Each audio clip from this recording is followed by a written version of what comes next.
Hello friends, मैं प्रशांत आप सबका आपके चहीते सेक्स एक सुखी जीवन का मंत्र डॉक्टर विजय दहीफले के साथ इस खास कार्यक्रम में तहे दिल से स्वागत करता हूं।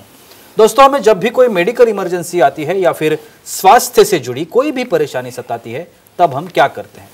सबसे पहले हम वो सारी चीजें हमारे फ्रेंड्स या फैमिली के साथ शेयर करते हैं।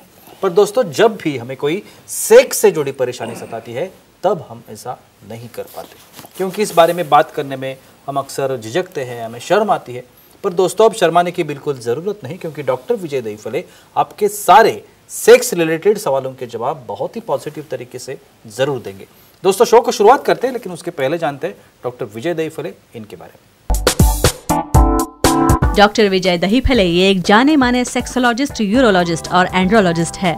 डॉक्टर दहीफले जी के क्लिनिक औरंगाबाद, हैदराबाद, दिल्ली में द्वारका, पुणे तथा नवी मुंबई में नेरुल, दादर, अंधेरी, कल्याण, नासिक, अहमदाबाद और दुबई में भी है। डॉक्टर विजय दहीफले जी का भारत तथा अन्य देशों में कॉन्फ्रेंसेस और सेमिनार के लिए हमेशा आना जाना रहता है, जिसमें वे सेक्स संबंधी सभी समस्याओं पर सलाह एवं मार्गदर्शन करते हैं। तो चलिए शो को शुरुआत करते हैं। डॉक्टर साहब हमारे साथ है। Sir, welcome to the show. नमस्ते।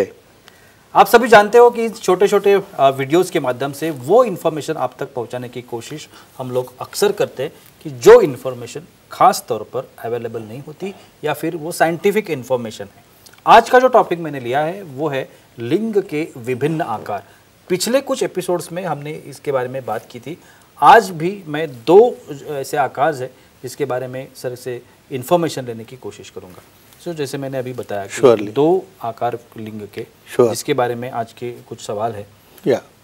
ये जो लिंग का आकार है जिसे हम कर्व टू लेफ्ट ऐसा कहते हैं, तो ये कर्व टू लेफ्ट पेनिसिस क्या होता है? जी प्रशांत जी, यहाँ पे जो सीरीज चल रही है सेक्स एजुकेशन, सेक्सुअल अवेयरनेस और सेक्सुअल सेफ्टी, इसके अंतर्गत हम पूरी साइंटिफिक इंफॉर्मेशन ले रहे हैं हमारे दर्शकों की डिमांड से।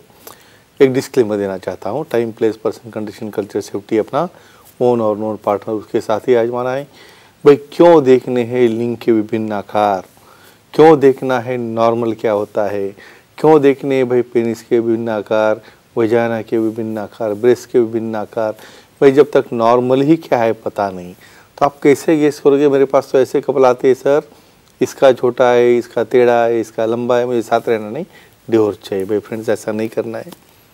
कर्व टू लेफ्ट ये भी नॉर्मल पेनिस है, लेकिन कब तक ये समझना चाहिए। यानी जब पेनिस का एंगुलेशन नॉर्मल, जब शिथिल अवस्था में तो कुछ समझ में नहीं आएगा आपको, लेकिन जब इरेक्ट होगा तो उस वक्त उसका टिप जो है लेफ्ट साइड में जा रहा है, मिडिल से या आगे से, और वहाँ पे पार्टनर को कुछ कारणवश थर्स्टिंग में एंट्री करने में डिफिकल्टी आती है।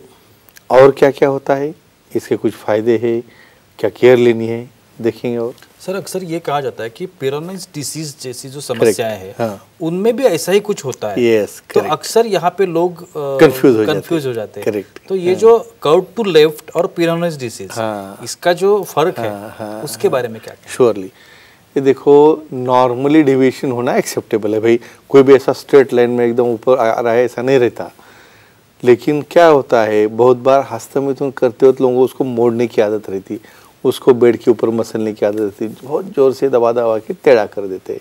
माइल्ड फ्रैक्चर होता है, कुछ तो भी होता है, या बहुत बार डायबिटीज़ बीपी वाले उसको इंजेक्शन लगाते वक्त इंजरी होती है।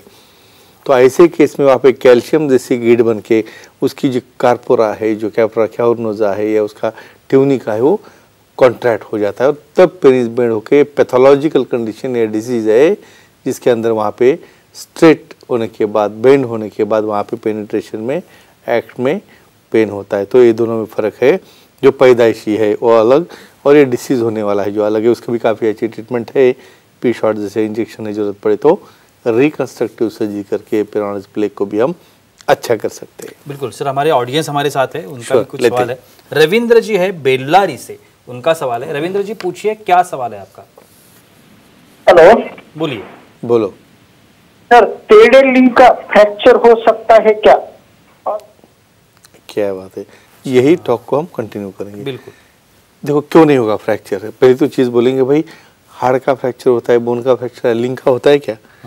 जब इसके अंदर इतना प्रेशर बढ़ता है भाई, बोनी हार्ड स्टोनी हार्ड हो जाता है और रूटीनली स्ट्रेट पेनिस को हम अच्छी तरह से उसे पेनिट्रेट कर सकते हैं।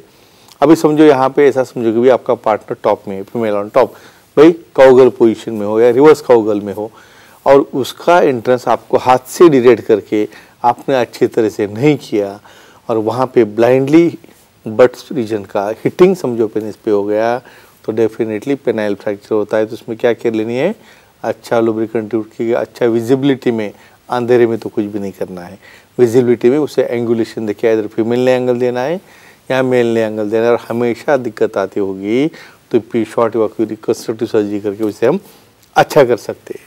और एक आकार के बारे में पूछना चाहूँगा, स्मॉलर लेंथ एंड गर्द से कहते हैं, तो ये स्मॉलर लेंथ और गर्द पेनिस क्या होते हैं जी? पहले नॉर्मल पेनिस क्या होता है बोलता हूँ मैं। बिल्कुल। शिथिल अवस्था में लिंग की जो लेंथ है वो कितनी होनी चाहिए, कम से कम 3 इंच तक। इरेक्ट पोजीशन में कितनी होनी चाहिए, 5 इंचेस ±2 स्टैंडर्ड डेविएशन। भाई 5 भी होगा आफ्टर इरेक्शन, या बहुत बार 6.5-7 भी हो सकता है, या बहुत बार 4 भी हो सकता है इरेक्ट पोजीशन में। और गर्द समझो 3 या 4 इंचेस तक, ये नॉर्मल है। तो रूटीन स्टैंडर्ड से छोटा है भाई। लेंथ जो है, कोई भी पेनिस बहुत बार इरेक्शन के बाद भी 2.5 इंच से छोटा होगा तो इसे हम स्मॉल पेनिस कहते हैं। ऐसा 2.5 से 3 इंच के बीच में और कम से कम 2 इंच से छोटा वाला जो पेनिस रहता है तो स्मॉल गर्थ और स्मॉल लेंथ वाला पेनिस कहते हैं। ये भी एक्सेप्टेबल है, कब तक, जब तक पार्टनर कंप्लेंट नहीं करेगा तब तक। बिल्कुल सर, स्मॉल पेनिस के बारे में हम लोग बात कर रहे हैं, तो स्मॉल पेनिसेस में कॉइटल अलाइनमेंट टेक्निक जिसे हम कैट कहते हैं, क्या बात है, ये क्या होता है? यानी आपने तो पूरा एकदम स्टडी कर लिया है सब्जेक्ट का, लेकिन इम्पोर्टेंट है, इंफॉर्मेशन रहनी चाहिए। क्वाइटल अलाइनमेंट टेक्निक, भाई ऐसा जिसका पेनिस स्मॉलर है, इरेक्ट हो रहा है भाई, लेकिन पार्टनर को हमें सेटिस्फाई करना है। देखो, उसे लैटरल स्टिमुलेशन इंपॉर्टेंट है, उसे पेनिट्रेशन इंपॉर्टेंट है जी पॉइंट का। तो क्वाइटल अलाइनमेंट टेक्निक में समझो पोजीशन है वहाँ पे मिशनरी। तो जब प्यूबिक बोन से क्लाइटोरिस को यानी मेल पार्टनर को इंसर्ट करने के बाद जो बोनी पार्ट रहता है उससे उसे फ्रिक्शन करना है फीमेल के क्लाइटोरिस को और वल्वा को, और वही पोजीशन में उसे इंसर्शन करके जी पॉइंट को रब करना है। इसे कहते हैं क्वाइटल अलाइनमेंट टेक्निक।